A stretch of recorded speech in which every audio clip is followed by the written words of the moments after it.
Everyone, hello and welcome. It's the Wednesday afternoon Drive Home Talking Business webinar, and my name is Glenis Gassmann from More Customers, More Profits. I'm a business strategist, and we're coming live to you from Melbourne today. Thank you for being with us on the drive home. It's the 14th of August. Did I say that? I wasn't sure actually. But joining me tonight, we've got Phil East. So Phil works with mum and dads in Melbourne Riviera area, and he helps them grow their business so that they've got more money to make some lifestyle choices with. So Phil, how are you tonight? Oh, great. Thanks, Glenis. Yes, Victoria's Riviera. Do you sort of like, I just think oranges, is that right? Sorry, I missed that.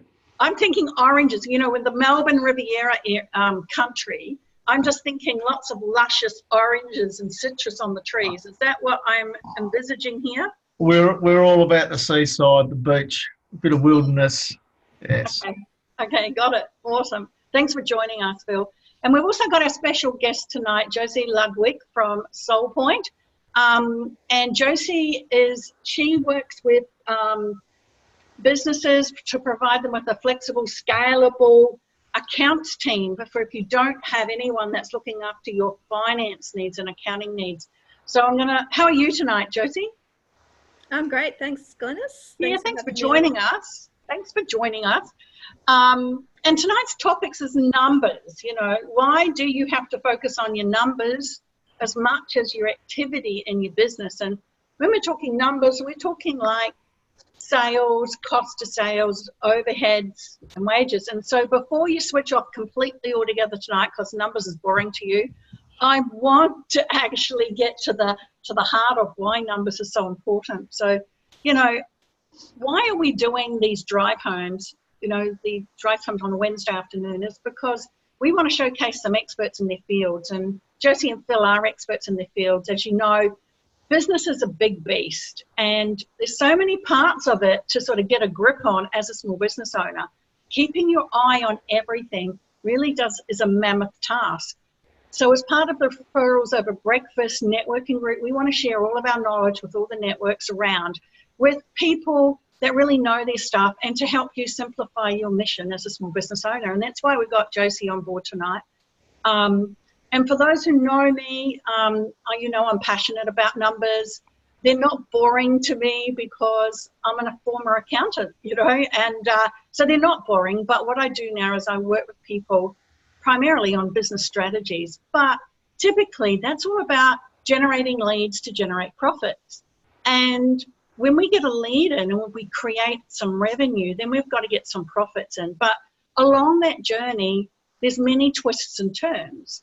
And it requires us to be on top of our game, because really for every dollar that you get in, you want to be making 15 to 25 cents, or I'll say that a different way, for every $100 you get in, you want to be making somewhere around about $15 to $25 in profit. But there's many reasons why that doesn't happen for a lot of businesses. And so Josie is going to help us tonight sort of uncover and unpack the areas that we should be looking at, the sorts of things that we need to really look after in our business as far as numbers is concerned. So tonight, I'm going to throw over to Josie. And, you know, first question I want to ask you, Josie, is, you know, why did you get involved in numbers and a business with numbers in the first place? So you must be really passionate about this as well, yeah? Yeah, absolutely. So part of the reason I love numbers is because they actually tell you stories about your business. And getting into numbers, it's logical, and I do like logic, and it gives you really clear measures for what's going on. You know, so even as a creative person, you still need to measure your success somehow. So, and all businesses need to measure their success, and the numbers in your business give you really, really clear indicators of where things are going right and where things are going wrong. And absolutely. And it doesn't have to be all boring, you know, wads of spreadsheets worth of numbers all over the place. You know, what you want to do is gear your numbers to talk to you in the best way possible, so that you can, you know, read them in the language that you understand. So, Yeah, you must come across, sorry to interrupt, but you must come across a lot of people who don't even know what a spreadsheet is, right? yeah, absolutely. There's a lot of business owners that the numbers side of the business is really just not their cup of tea. And that's fine. You can get around that quite easily if you just do things the right way. But a lot of things about the spreadsheets and the numbers does intimidate some business owners, and they're fantastic operators. They've got these amazing, beautiful, awesome business ideas, which those things inspire me as well. And putting those two things together and making sure that that really inspiring business is really propped up for success by making sure that they actually make the money underneath it, then, those two things is what gives me passion and drive to do what I do. Yeah, look, I totally get it. How many people, like on average, if I call people that are really focused on their numbers, like that's one side and the other side is like just flying by the seat of their pants. Like what's the ratio between people you see about, who really are focused to people just flying by the seat of their pants? It's probably 50-50. I mean, who knows? Depends on who you meet, I guess. And look, I think all business owners do have some clue that they do need to do something, and they need to really, they do have some idea that it's important, but I think there's a fair bit of head in the sand syndrome when it comes to the numbers and the financial side of their business, because it can be scary, yes, and difficult, time consuming, sometimes boring for them because it's not their passion. And so, like putting that together into something that they can use that gives them the quick snapshot, gives them the information they need. I guess it's finding for those people the strategies to get it in front of their eyes without having to take on necessarily this mammoth task, because it's not something that they're good at or keen on doing. So how do you do that, Josie? Like that sounds really good. And just before you answer that question, one of the things that I have, you might know, I work with acronyms a bit, and I have an acronym for head in the sand syndrome. It's called the HIT syndrome. And quite a lot of people that I work with, they started off with having hits, but I've given them solutions and, should I say, tablets and pills to actually get rid of that. So, yeah. Sometimes the hits, Glenis. What's that, sorry? Sometimes the hits are not necessarily because they don't understand, but because they might confirm to them what they have a bit of a gut feel they know, and they sort of don't want to have that confirmation. It's like if someone's in a little bit of strife, all of a sudden they don't open their mail, they don't open the bank statements and all that sort of stuff. So yeah, maybe just some of those hits might be just a bit of avoidance of stuff they know they need to fix. Yeah, because, and that's a whole new conversation, but I totally agree with you there, Phil. It's like head in the sand is not because they don't know it, it's because they don't want to know it. Things might be on the downturn. But Josie, tell us how you do that for people, because this is very interesting. Yep, and we've got a few people online tonight, and I want to welcome, just before we do that, I want to welcome Anna and Sam. Thanks for being on the line. We've got Joan as well and Selena. So thank you for joining us tonight. So Josie, yeah. Yeah, so how we do that, so we obviously, do the boring stuff, get the data into our accounting software, and we use Xero cloud-based accounting software, we just use that one piece of software because we find it's just simpler to be consistent across the board.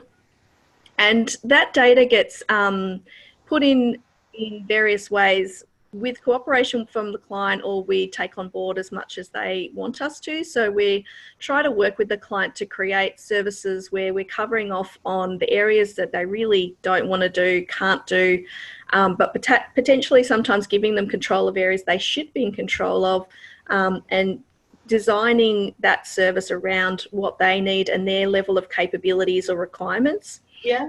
So that's the first port of call.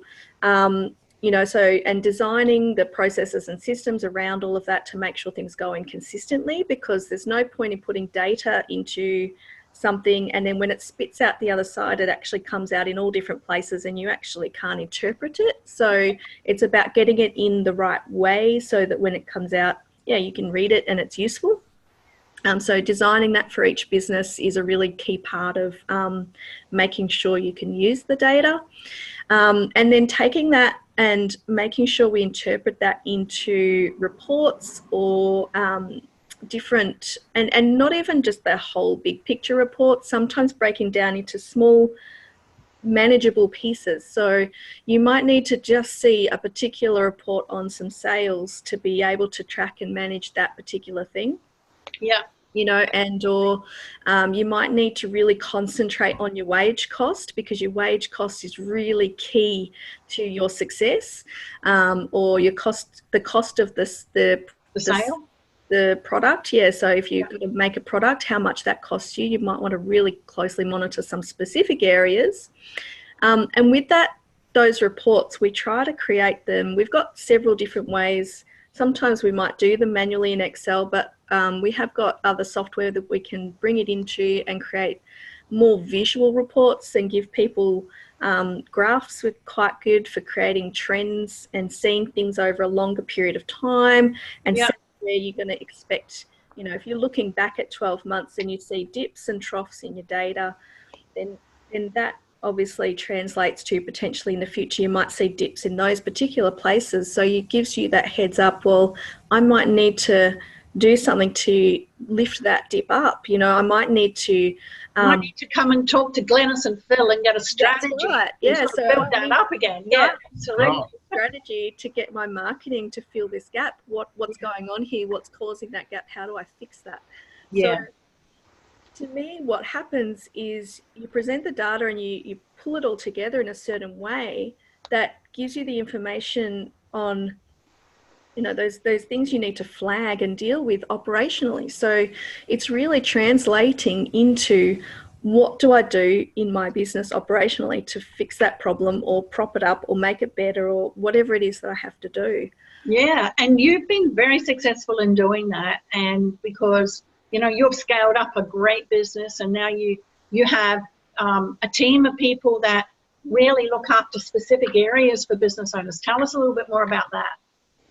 Yeah, so from the outset of my business, I took to making sure that I did my own numbers, did budgets, did business planning, but it wasn't just about creating those, it was really understanding what those numbers were driven by in the first place, and then taking those drivers and measuring them as I went to make sure that I was actually getting to where I wanted to go.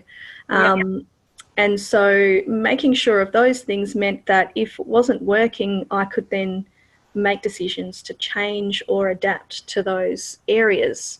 So that's how I did it in my business in terms of the numbers. But also I think just, you know, keeping on top of those things, keeping them up to date, making sure compliance is met, making sure bills are paid and things are under control also gives you the freedom to ensure you're not bogged down in worry and grief over things that are going to bite you in the bottom later, so you can actually concentrate on going out and making sales, going out and developing your business, making, you know, doing those actually really good and excellent things to achieve what you want to achieve. You know, that the last thing you want is to be having to fend off calls from the tax office on overdue debts, or having employees come up to you and say, where's my superannuation? Why haven't you paid it? Because then you get disgruntled employees and their productivity drops. And so there's a whole lot of operational things that then fall off the table and start to crumble when you haven't got that stuff under control. Yeah, absolutely. It is the foundation and the sounding board of all businesses. You know, you do need to know sales. You've got to know your cost of sales. You've got to know your wages and your overheads. So guys, you know, for all you listening out there tonight, you thought you were going to get away with it. Really, it's just one of those things in business that you got to do. And, you know, if that's not your forte, then, you know, you've got businesses like Josie that's out there who does look after that, and she even looks after your accounts receivable. So that's people that pay you the money, and they may be a bit late. So tell us a bit about that too, because you do offer that service, yeah? Yeah, we do. And the approach that we take with accounts receivables, it is the most key area of your business to make sure that your cash flow is working, to make sure that's under control. What business owners don't realize, and I suppose my best tip in terms of making sure that doesn't become a problem, is actually designing your sales and your sales process up front with the client so that it builds their expectations on payment. It creates easy pathways for them to make payment and minimize as many of the roadblocks that you could come across for them for making payments. So we take the receivables and collections, we take the approach of from the very start of the process when the customer comes on with you as a business, how are you managing that? And we help you to design that, help you to make sure you're mitigating as many of the excuses, the problems, the roadblocks as possible before it even gets invoiced. Yes. So before you even make the sale you've already got that under control, and the customer's expectation is very clear on what needs to happen. So that's my absolute top tip for, making sure your debtors keep under control. Actually do it, make sure that you've got that plan very clear from the very beginning, and you then back that up with people behind you that can do that arm's length collection. So I guess from my point of view, I never collected my own debts in my own business, because as the salesperson in my business, for instance, the last thing I want to be doing is ruining a relationship by asking for money. Exactly. Right? So even though that's my job as our organisation, I get other people to do that within our organisation, because, that's the salesperson's role is to create good relationships and to, keep that stuff going. But if you're having to play the tough guy with the baseball bat going, pay me the money. It doesn't work. A good relationship. I know that. So having that arm's length person behind you, backing you up to just say, yep, this has got to be paid, take it out of your hands and make it so that it's just a business arm's length transaction. Yeah, it's not personal. You've been told how to get that you need to pay it. That's life. Just pay it, And use, sort of escalation techniques to make sure if you've really got a dodgy customer to get there, that it gets escalated, to the pretty quickly. Yeah. The other massively big tip I have in that area is leverage. Do not give away your leverage. So if you are delivering a service, you make sure that if you are not getting paid, that you cease giving that service. There's no point in generating revenue on a client that will not pay you.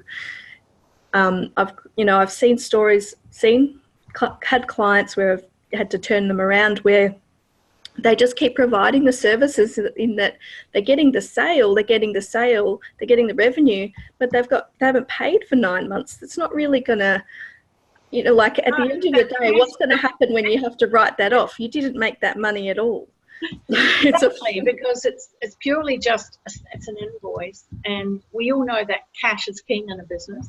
So, you're right, with any business, you've got to actually have, and I think in the last 10 years, I've seen accounts receivable terms go from 30 days down to 14 days, down to 7 days, almost now to 50% upfront if you want to work with me, and 50% on completion or something along those lines. And that seems to be the norm these days. No more anything over 30 days, just not acceptable. But Phil, I know that you deal with a lot of businesses out there. What's the norm around accounts receivable debtors in your world? And also, I know that there's some questions in the Q&A. And anybody listening tonight, you've got some questions for Josie or for Phil, just pop them up in the Q&A for us, and we're going to take some questions very soon. So Phil, you could take one of those questions as well if you like. But tell us what's your experience out there where you are around all of this accounts receivable, because it can kill a company. Most definitely. The cash gap, as they call it, is huge. And I think talking to business owners, a lot of it comes down to their own pride, because I think if they have to ask the person who owes them some money for some money, that means that they somehow don't have enough money and they're pleading for a donation or something like that from people. So I think they feel themselves about not wanting to ask for their own money. Yeah. So I think as they're all a lot longer than they need to be, and I think as Josie pointed out there, I think they've actually been trained that way. And I think Joan might be, g'day Joan, I think she might be on a bit of the same track, because she's just made a point in here in the chat that says, I think I understand what you mean about designing a sales process for payment, but would you just give me an example so I'm more clear, please? So that'd be for you. Is that for Josie or for you? Yeah, for Josie, she's saying.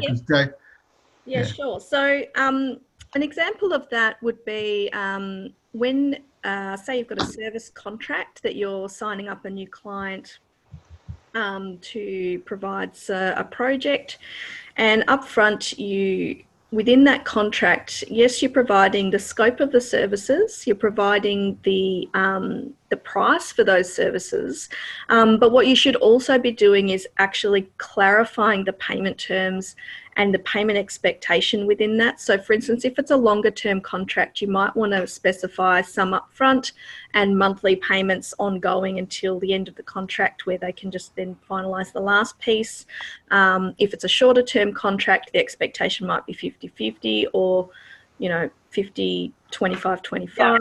Make that really clear so that when they're signing up straight away, they already have the expectation, this is when I'm going to have to pay. So then you're not taking them by surprise by just sending them a random bill for a progress claim on a project that they don't really understand what it's made up of or why you're sending it at that time for that amount. Because all you're doing is creating uncertainty and questions in the client's mind. It's a roadblock. Yeah, so it's surprise, not taking people by surprise is a biggie, You got to set it up right in the beginning, absolutely. That's a good question, Joan. Thank you so much for answering that. I've got another one here from Selena. So Selena's one of our regulars. She comes on board every Wednesday night. And she's saying, I've got money in the bank account. What does profit and loss tell me that my bank balance doesn't? Okay, yeah, so your bank balance tells you how much money you've received, but what it doesn't tell you is how much of that money you've got a flag, you've got earmarked to pay off your bills or to pay your taxes or to pay those things you haven't paid yet, but technically you've already spent. So your bank balance isn't a good indicator of your profit. It doesn't tell you how successful you are. It just says you've got this money so far, but you could have gotten $1 million in your bank account, but you might have committed to 1.2, so you're actually 200 in the hole. So it doesn't matter whether you look brilliant in your bank account. You can be still, your business can still be unsuccessful when reality looks at the real numbers that say, well, no, you've still got to pay all of this money. So your bank balance is not a good indicator of your success. No, but it's a really good, it's good to have positive money in your bank account, right, Phil? Well, it's better than negative, or, it's not the be all end all, yeah. Because some people, and I'll just go into that, because some people grab overdrafts, or they use their credit cards to fund things.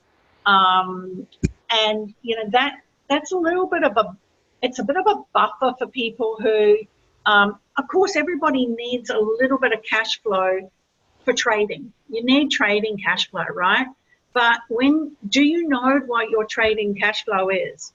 Because, that's where you need Josie or somebody to work out for you how much you really do need per month for trading cash flow. And you shouldn't be spending anything more than that, because if you're spending money for marketing, and this is another number that comes up quite often, what's the cost of marketing? What's your dollar cost of marketing? Because marketing comes out of profit.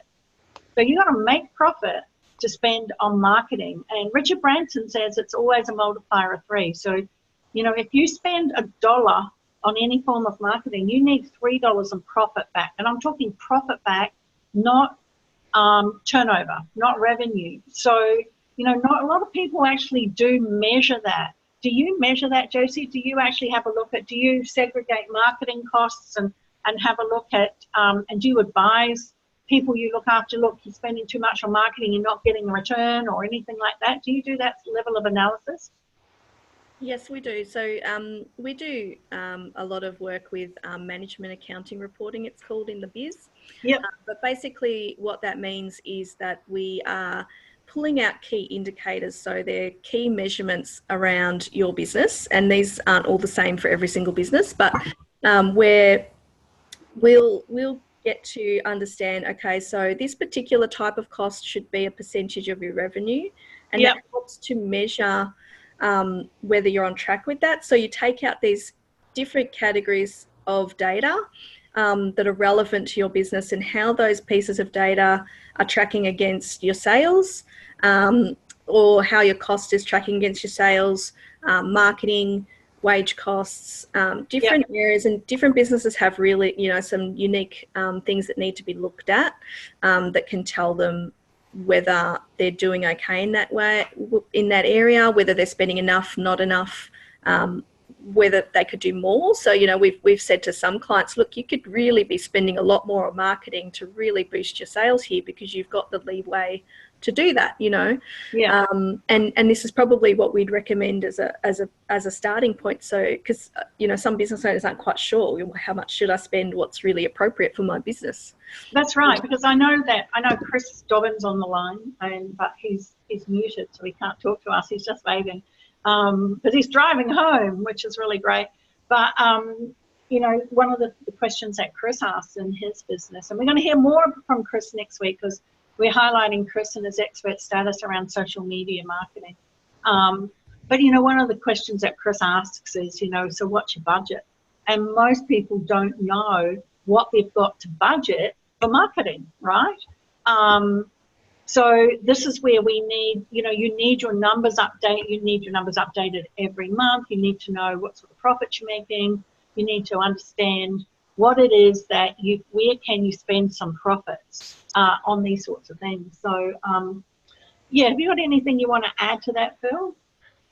Well, I can tell you, if I had some marketing where I was putting $1 in and getting $3 back, I'd be throwing as much money at it as I could. I'd be going to Chris and asking him to lend me some. I wouldn't have a budget. I would be unlimited. I would put as much as in there as I could. As long as that you could actually service the work that you were getting. Oh, you'd probably put more team members on then, right? That's it. Grow. Grow. And not everyone wants to grow, though.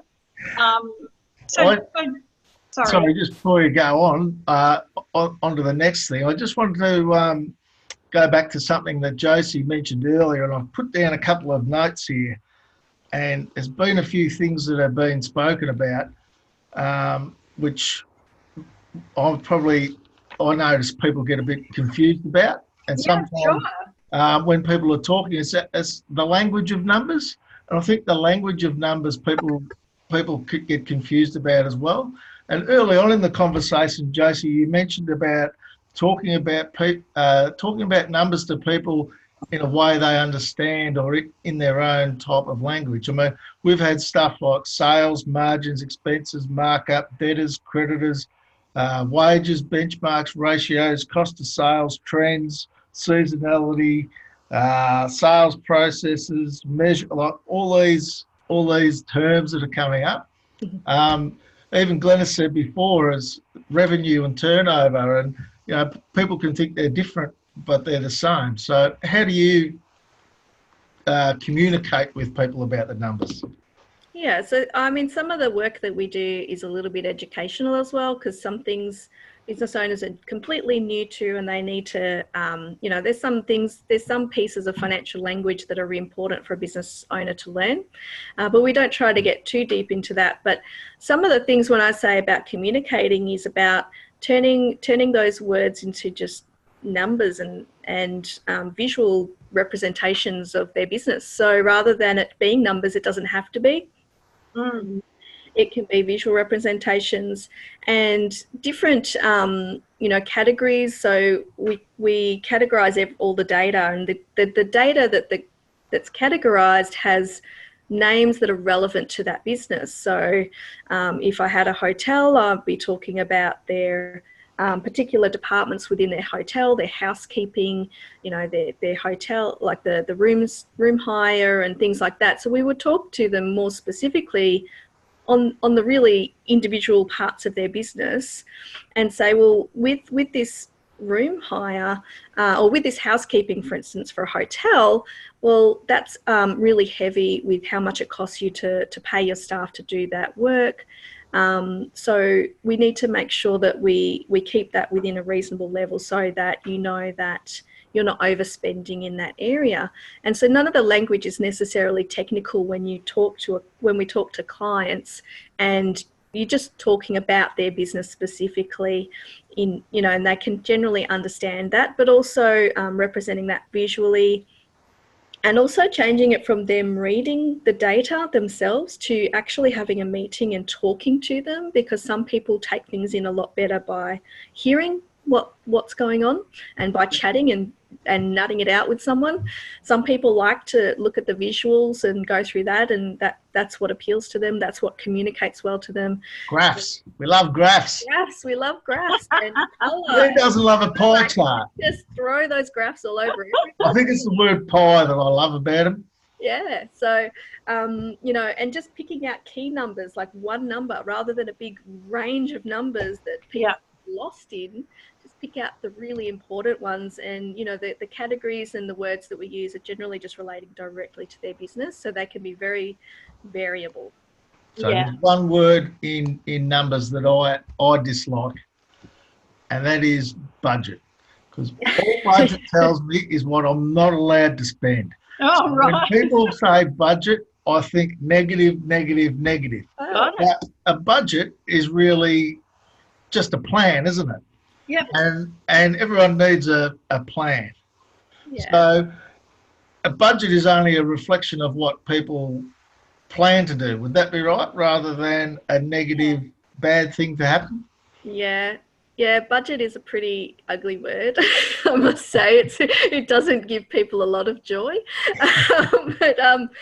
Your budget is your plan, it's the targets, it's your goals. It's your goals in numbers, basically, is maybe a nicer way to say that. And so, think of it as your goals in numbers, and it doesn't necessarily matter whether you meet your budget or not. It's a measurement. It's not a big red flag if you did or didn't, because you might have exceeded your budget in your marketing spend, but that's because you were making so many sales. It was actually worthwhile because you were making $3 for every one you were spending. Exactly. Right. So, so you don't necessarily always know ahead of time, and that intimidates people. I don't know what's going to happen in 1 year's time. How can I possibly set a budget for that and they feel like it's putting a restriction on a lot of people, and also putting that ceiling on it to say, well, if I don't make that, I'm failing in my business. But it's a goal, it's a target, but they can be movable, they can be changeable. We even do monthly reforecasting budgets, whereby we do change the numbers and the targets each month depending on certain drivers. So it doesn't have to be scary. It's your goals, and it should be thrilling to see that you meet them or be able to interpret them and measure your success. It is, and that's great, and that's a great question, Phil. But with budgets, I look at budgets as the upper limit I can spend. Like in the expense area, I look at it as the upper limit I can spend, unless I exceed my sales budget. So if I exceed my sales budget, then I can spend more in the expense budget. So it's sort of, to me, I actually like it because it gives me some guidance. And that could be because I'm a bit of I like numbers person. But it gives me the guidance to know that if I stick to those expense budgets, then I know I'm not going to get into trouble. Okay. But in business, with me, I'm always looking at the top line for people. Like I'm always going, so how can we get that top line up higher and higher, right? And the profits up higher. So I don't necessarily want you to do more sales and have less profit. It's more, you got to get your sales up and your profits up, right? And they're the trends that I like seeing. But Josie, tell us a good story. Tell us a really good story about a client of yours where you've done this with them and what have they succeeded in? Okay, yeah, so a really good story, particularly where we've used these different types of visual reports to highlight this to a client that was really just not getting the message before. So, you know, we have this client that's running a hotel with a boutique restaurant within the hotel. Yep. And they were just doing phenomenal. So on the surface, they look extremely successful. The hotel is fully booked all the time. The restaurant is fully booked 98% for their, you know, sort of evening, you know, main trading times. But they were finding they were still having issues making profit and cash flow. And so with the reporting and budgeting that we did set some rules around some of the wage costs, which, you know, were hurting them somewhere because they were trying to deliver such a high service, but they were kind of just, they needed to balance that out. So it showed them operationally how they could balance out their costs where it was hurting them without losing too much service levels, you know, where you've got to strike a balance between that. But the biggest thing it highlighted was that the restaurant in particular wasn't making any money. The hotel was doing stunningly, and as long as they stick to their budgets on the costs lines, they were fine. But the restaurant was doing poorly despite it being fully booked, you know, all the time, and they think it's so successful, and it was a wonderful place to go, neat. But what we did was analyse the different days of the week and really jumped into the nitty-gritty on those numbers and pull out the analysis. And what we found was that the restaurant was open pretty much all the time because they were trying to service breakfast, lunch and dinner and dessert because it was a dessert restaurant. And what that meant was that but breakfast, nobody was really doing breakfast. You know, it was just included with the hotel, but they were still paying high-level staff and doing all of that. And same as lunch, because they were in the heart of a city area where there was tons of restaurants to compete with for those different categories, and their restaurants specialised in evening dessert. So it gave them the opportunity to understand how operationally they could adjust their timeframes within the restaurant. And instead we sort of came to the sort of conclusion that they could actually just do some joint venture little sort of cross promoting with the local cafes and restaurants and start providing little coupons and things so that their guests could actually go to the local restaurants, which is where they wanted to be anyway, because it was part of the appeal of the area. So that turned it right around, and, you know, and just keep the profitable parts and drop the unprofitable parts. The unprofitable, that's great. Or I've got some really great strategies on how to get, you know, your prices up in a restaurant, and, you know, how you can, just through doing desserts and entrees and law of reciprocity. But I've got a question in here from Anna for you, Josie. What is a great system that businesses could use that is simply easy? It is simple and easy to understand by any small business before they come to you. So thank you, Anna. Thank you for dropping in that question, and Josie's going to answer that. Did you get that, Josie? So was that a software system? Was that the question? Yeah, I think that's a great system. So I think it's software system. Simple and easy to use, understand by any small business owner before they can come to you. So what's the step they can need to do? Yeah. So, so beforehand, if you want to DIY your accounts and get that going for when you're starting out, it is still worth investing in a cloud-based sort of accounting software. Quite a few of them now are quite simple to get started. I mean, we always recommend Xero accounting software. That's Xero. It's probably a little bit more expensive than a few of the others, but it's well worth it. There's a lot more checking within the system on your own work so you can make fewer mistakes, which is what we find is a really good advantage with that product. Yep. So Xero is good. Xero, You got any? xero.com. And you can, start on that, and it's, the subscription, you pay monthly sort of service, but if you need to stop using it, you can stop any time, but they save your data for 7 years, so you really don't have to worry at all. That's really good. So that's what I would recommend for starting out and going forward.